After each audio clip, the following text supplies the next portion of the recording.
Good afternoon, welcome back. This is Saima. If you haven't met me before, in today's video I'm going to talk about ILR, indefinite leave to remain.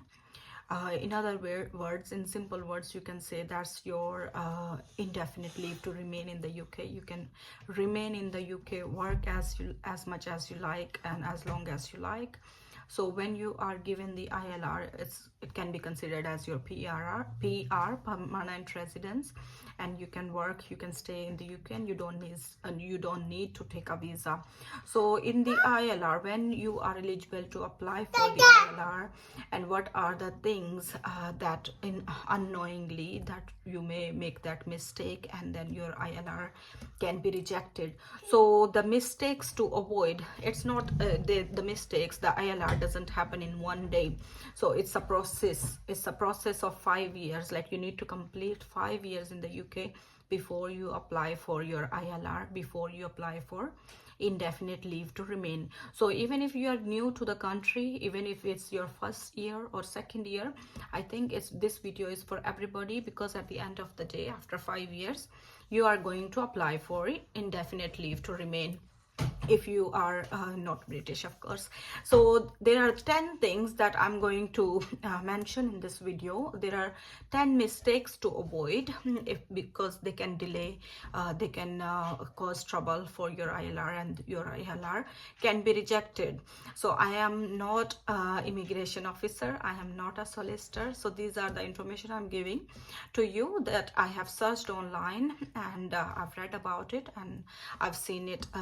Many people, their ILR gets refused if they are making these mistakes. Okay, so let's start the video without any further delay. So I'm going to remind you, please do not make these mistakes. If you are new to the country, if you are going to live in the country and you're working here, maybe as a nurse, because most of my viewers, I believe, will be working in the maybe they are working in the healthcare sector. And if you are here in the UK on the nurse visa as well, on the healthcare worker visa, then this video is for you as well. So first and foremost thing I want to say is, the first thing to avoid when you submit your application, please complete it, because a lot of people, they submit the incomplete application. It's very expensive application, so you cannot just leave it incomplete and submit. So that's the first thing. Please complete the application before you submit it. Okay, the second thing I want to say is, do not submit any fake documents. Okay, do not submit any fake documents. And the third thing I want to say is, do not lie about your immigration history. If you've been into the country, you've been living very nicely, no problem at all, and if you have to say something, if you have done something wrong, or if there is any if your visa was refused by any other country and it's not mentioned in your passport, for sure it will be mentioned on your passport. But when you submit your application, they're not asking your immigration history, so you need to tell them that about your immigration history. So do not lie about that. The fourth thing I want to say is, do not overwork than your work visa conditions. So if you are supposed to work 37.5 hours as nurses or healthcare support workers or doctors, all on the healthcare visa, we usually work full-time 37.5 hours, and more than that you can work 20 extra hours as bank, as agency, or any other part-time kind of job. You can do extra 20 hours. And if you go above that, your ILR may get refused. You may not get you may not be able to get your PR, permanent residence. You're trying to get in. Okay, all right. So yeah, so try to avoid the mistakes of overworking. Okay, if you are limited to work only 37.5 hours plus 20 extra hours, do not work more than that, because at the end of the day you are going to lose your PR because of that, or you are going to lose your you are going to get a refusal for indefinite leave to remain, which will not be good. And then if you get a refusal, then you'll be applying for appeal, and you may have to start your application from the beginning.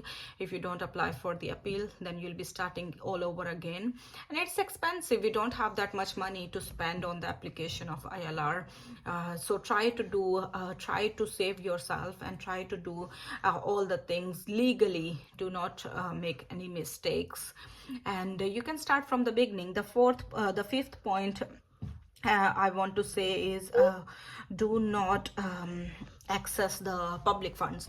So most of the times when we get to know from our colleagues or from someone else, oh, I have the child care allowance, or I have other sort of allowances like for the housing, for the bills. So when you are British, they give the allowance to the people who cannot afford to pay their bills, and they get the child care allowance as well, and the hours from the nursery also you get for the child care. So there are loads of things that you get as public funds. But when you are on Tier 2 visa, or when you are on healthcare visa, or when you are on working visa, you are not a British citizen, you are not having a PR, you are not having a permanent residence, or you're not having an indefinite leave to remain. So you are not entitled to access the public funds. So yeah, try to avoid that. I didn't know that, but because when I delivered my baby, so one of my colleagues, she was telling me about the child care, that you are allowed to have the child care. I didn't search about it, and I called them. I asked them, am I allowed for the child care allowance? And then luckily, good thing is they told me, no, you're not, because according to your work visa, you are not entitled. So but most of the times they won't tell you. If you apply and then they see, okay, if they apply, maybe they are eligible and it can be approved. So maybe they don't know, or maybe they are busy or in a hurry or something, maybe you will get approval. But if you are not entitled for it, and even if you got your approval and you were not entitled for it, it will not be good for you. It will not go right for you at the end of the day when you apply for your ILR. So that was my fifth point. The sixth point, yeah, I mentioned earlier, do not fall under any convictions or any crimes. So if you do any traffic accidents, or there was police involvement in any of the situation, or you did anything wrong, so if you have a police case against you, you may get a refusal. So try to avoid these kind of situations. And also the next thing is the number 7th point I want to say is do the life in the UK test. So even for the life in the UK test, you don't need to wait for 5 years. You can do it any time you're ready. For example, if you are off for a few days, maybe off for 2 weeks or 3 weeks or something like that, or you are on leave, maybe you can go and prepare for your exam and do the life in the UK test, and go well prepared. Okay, because this is not something we are taught about. It's all about the UK, their history, their parliaments, and each and everything. So you wouldn't know unless you are someone who is very into the news. So I'm not someone who likes to be watching the news all the time, or the parliaments and the prime ministers and everything. That job is of my husband's job, not mine. So I don't so that will be difficult for me if I go for it. Yeah, so prepare for the life in the UK test if you are someone like me, and go well prepared. And you can do it even before your 5 years. You do not leave it till the end, because maybe at that time you will not have that much time. Then that's the 8th thing I want to say is complete 5 years before you submit your application.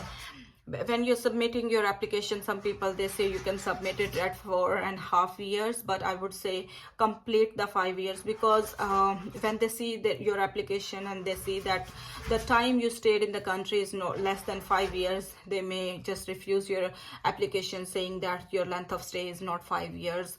So try to submit your application when you have completed 5 years in the UK. So if you are submitting your application online, then the time and date will show show automatically from the time that your application is submitted, not when you started the application. Maybe you started the application 2 months ago and there were some documents that you needed to prepare, and it took another 1 month or 2 months. So it will only count the date when you submit the application. So complete the 5 years before you submitting your application.